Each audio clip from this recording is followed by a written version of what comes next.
Hello and welcome back to the No More Trauma podcast. My name is Tanya, trauma survivor, a certified coach, yoga teacher and therapist, and wellness facilitator. My mission is to provide healing, mental health tips, and inspiration for living a trauma-free lifestyle. You can find this podcast on Apple, SoundCloud, and on YouTube. Hello and happy April. Oh my gosh. One of my absolute favorite months because there's so many blooms blooming. If you follow me on my social platform, az.nomoretrauma, you know I have a thing for all of the blooms. And who doesn't, right? They're really nice to look at and smell and decorate your space to give to a family or friend. Oh my gosh, even the furry friends stop to smell the flowers. But not only just the flowers blooming, this is a time for new ideas, for seeing new sights, for going to new places, meeting new faces, trying new things, and all spirit of change. Woo! Change can be a really tough experience for some, not all. And so, there is this I like to call blind faith in the spirit of change, and learning to adapt and learning so much about yourself and the things that can be hmm, that you may resist, right? Or the things that feel a little uncomfortable, and we get to see how do we respond and react to those things.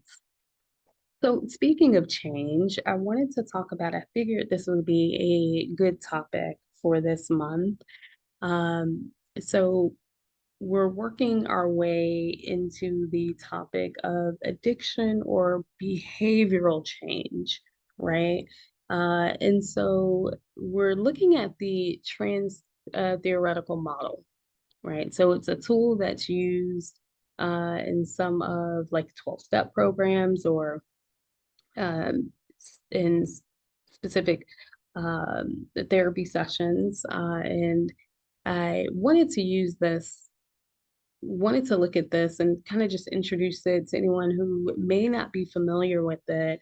And so I like to use it even when, it brings me to the idea of Pratipakshibhavana. I know this isn't my yoga therapy series, but it is a tool that I find it closely related, right?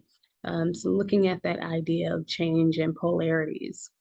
So if we look at some, addiction or behavioral change, let's bring in something as an example. That would be like, say, poor eating habits, substances, and other addictive behaviors. So I want to go over those 5 stages and what those look like, just to give you some context, and maybe you can use this tool. I'll put the information in the notes so that way you'll have it. I'll put a link there if you'd like to get a visual of it. And so let's talk about the 5 stages. And again, I'm giving you examples. So number one is the pre-contemplation stage. So if we look at poor eating habits, right? So maybe this is a person that has an idea, however, have not thought about the long-term impact. So we're pre-contemplating, we're thinking about it, right? So if we have those poor eating habits and the idea comes to us and maybe we say, maybe, it's just a thought, but we haven't thought about, what would happen in 3 months, what would happen in 6 months. So we're still engaging in, you know, whatever that poor eating habit is. So maybe it's, you know, our thing is ice cream and we're kind of eating it breakfast or eating it, we buy another pint or or gallon of that ice cream and we're having it throughout, the rest of our days. And we're not, we're not paying attention to the serving size, and we're just really just eating it with no constrictive behavior, right? Um, so mindless, I'll use that. So mindless, not mindful, but mindless behavior, right? And so it's just a thought, right? And we go, maybe if I, was to give this up, maybe I'll see some change. Who knows, right? It's just kind of thinking of the idea, right? And so we haven't made action. And again, no long-term impact. And so when we think about the second stage, that's the contemplation stage, right? So there's small awareness, and we start to weigh out the pros and cons, and we begin to self-evaluate, right? So if we're still looking at the poor eating habits or maybe illegal substances, right? And so we have a small awareness as to how it can be impacting us. So if we're eating this ice cream and we say, hmm, I know this may not be good for me. I know that, I could probably be adding in some fruits and veggies, or maybe, because if I were to change this behavior, I could possibly start to, have a better sleep schedule, right? I could probably be more active, right? So may not, just sitting at home eating this ice cream. I could probably get outside and maybe be active a bit, right? Um, maybe I'm, not uh maybe my health will, be impacted. Maybe I'll start to feel strong. Maybe I'll start to feel more motivated. So we're starting to contemplate how, if we were to shift the idea, maybe we may see some other benefit. Okay. So we're weighing out the pros and cons. Maybe we're creating a blueprint. Okay. And then the next stage, right, in this changing of the behavior, maybe there's preparation, right? So how how committed I may be to this success of letting go this cookies and cream ice cream. Am I doing this podcast for me? No. Listen, there is side note, Via Lactea. It's an ice cream shop that I am just, I get my helado. That's ice cream in Spanish. And, and I get this pints. And let me tell you, oh, the caramel, pecans, oh my goodness, with the brown sugar, you can taste the butter and the coconut milk. It's so good. So good. Mm-mm-mm. So I was in my trying to think what stage I was in when I was saying, "Tanya, you gotta let it go." I was in this stage, the pre-preparation. I was saying, well, you know, you can really get out in nature if you just put the spoon down. So just making light of it all. But how successful, right? You know, maybe again, it's the researching in the light bulb, right? That light bulb starting to brighten up, right? And we start to even discover if we have a support system. We may, in this stage, we may share with someone, hey, I'm really struggling with this, and this, I'm a gamer and I sit and I play games all day, but I'm not able to, do some of the other things that I've been looking to do. And so now I'm considering, maybe only spending like 30 minutes a day, right? So we're out of that contemplation stage of weighing out the pros and cons and knowing that we can probably have more healthy relationships. Okay. And now we started to brainstorm, and maybe we start to bring up the idea to a friend, right? Or a family member. You know, I think I need to let go this behavior, right? Whatever that behavior is. And I'm thinking, I may cut back. I may scoop one scoop of ice cream and put the rest back. Or maybe, I'm only going to play the game on Tuesdays and Thursdays. And now look, I have more time. What do you think about that? Right? And we start to see who's supporting us on this idea. Does it start to motivate us even more to be committed? Okay. So the preparation stage, I like to say, is the most critical stage, right? Because now, and why is that, Tanya? Now we get to put it into action, into movement. Okay. The asana. If you think about yoga, this is the asana. This is the part where you get on the mat. And so this stage is where we begin to continue communicating with our support system. And it's the counter conditioning action with substitutes, right? Of these healthy alternatives for the unhealthy behaviors. Okay.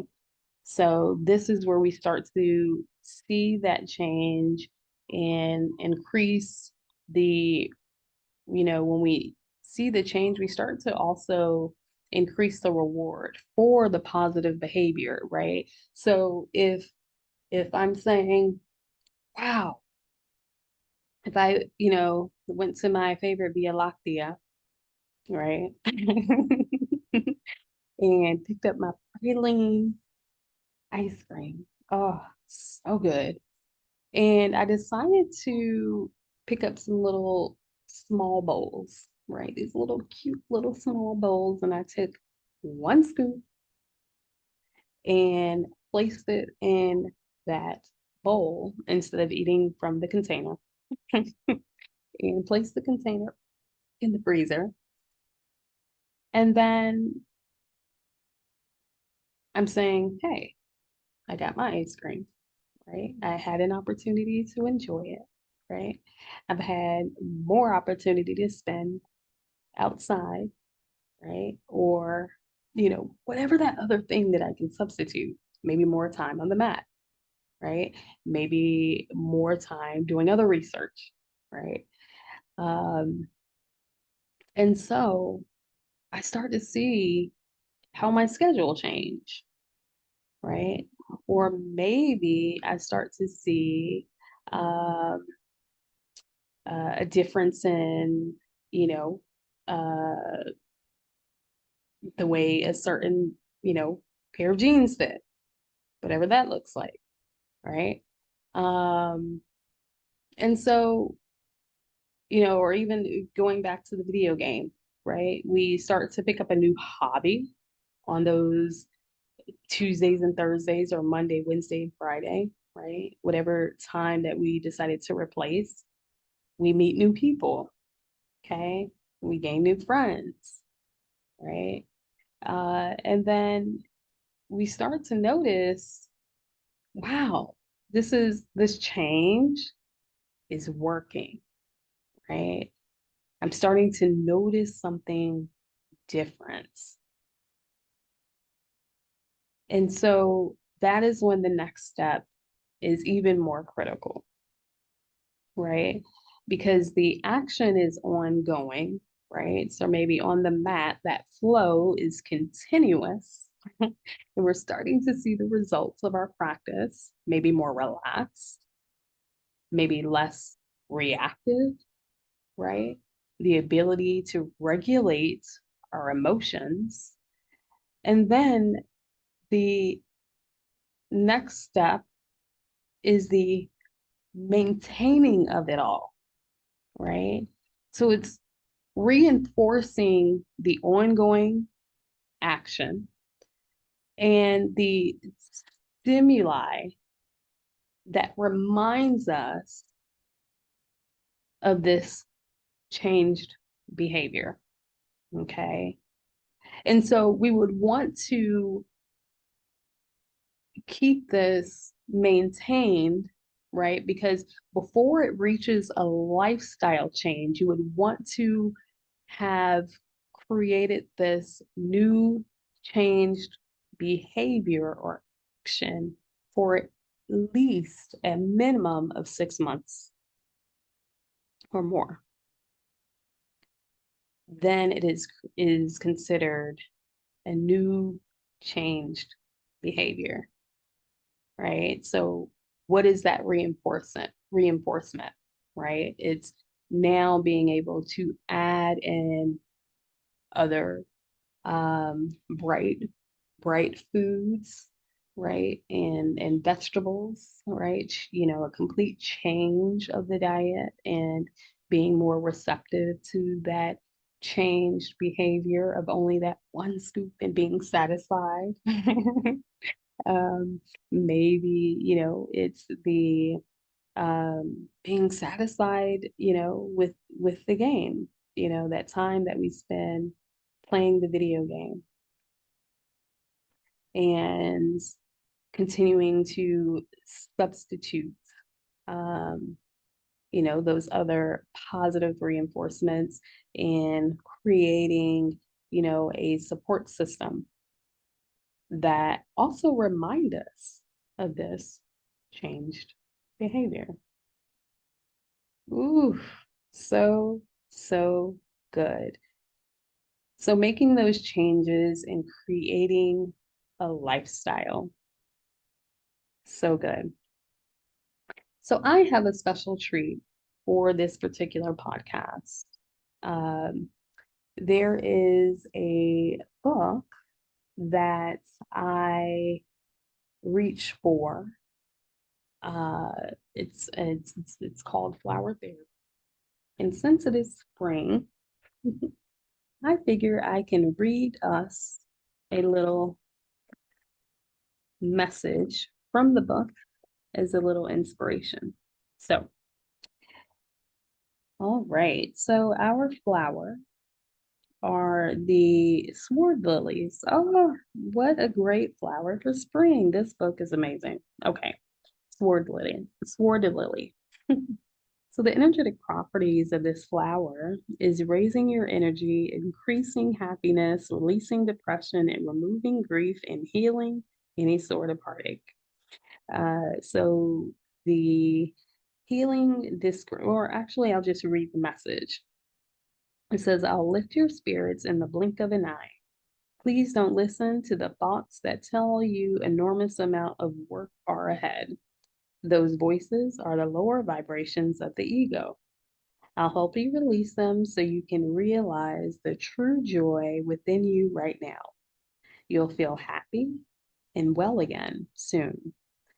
We merely need to peel away the layers of heavy energy that sound you. This is a simple and easy process, and you'll instantly feel a shift within your body and mind. Enjoy the lightness that I bring. You'll soon forget about those troubling times and emotions and remember your true state of happiness from this moment on. How lovely. I hope you enjoyed that little message. I'll put the title of the book down to the bottom. So maybe that resonated with someone out there that is listening to this podcast. Ah, happy spring, the month of change and new beginnings. Feel free in the comments to list any changes that you're embarking. I would love to know.